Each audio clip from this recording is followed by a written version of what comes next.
رحمان صاحب ممبئی انڈیا سے آپ سوال پوچھتے ہیں، اگر کوئی حافظ قرآن بھول جائے اور قرآن یاد بھی نہ کرے تو ایک صاحب کہہ رہے تھے کہ قیامت کے دن اسے اندھا اٹھایا جائے گا، کیا اس طرح کی کوئی حدیث ہے؟ اور وہ یہ بھی کہہ رہے تھے کہ اس کو چیونٹی بنا کر اٹھایا جائے گا،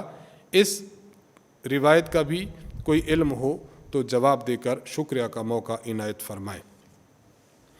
جو دو باتیں انہوں نے کہی ہیں کہ ایک تو چیونٹی کی شکل میں اٹھایا جائے گا یا اندھا اٹھایا جائے گا، یہ بات تو ہمیں احادیث مبارکہ میں نہیں مل سکی۔ البتہ سنن ابی داؤد حدیث نمبر 1476 میں حضرت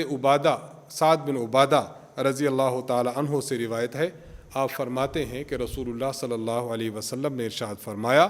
اگر کوئی شخص قرآن کریم کو بھول جائے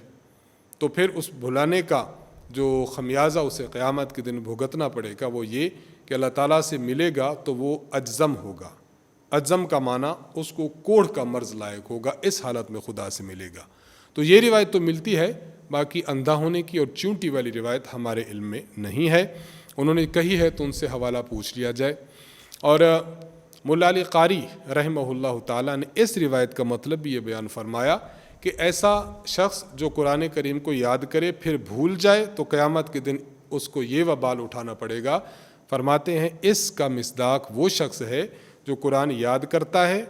اور اس قدر بھول جاتا ہے کہ قرآن کریم کو دیکھ کر بھی نہیں پڑھ سکتا، تو اس کو یہ وعید اور یہ وبال تو اس کے کھاتے میں ڈالا جائے گا۔ لیکن اگر کوئی شخص قرآن کریم کو یاد کرتا ہے پھر ایسے بھول جاتا ہے کہ دیکھ کر پڑھ سکتا ہے تو یہ اس کو مواخذہ تو کیا جائے گا، لیکن حدیث مبارک میں جو شدید وعید ہے اس کا مصداق یہ شخص نہیں ہوگا۔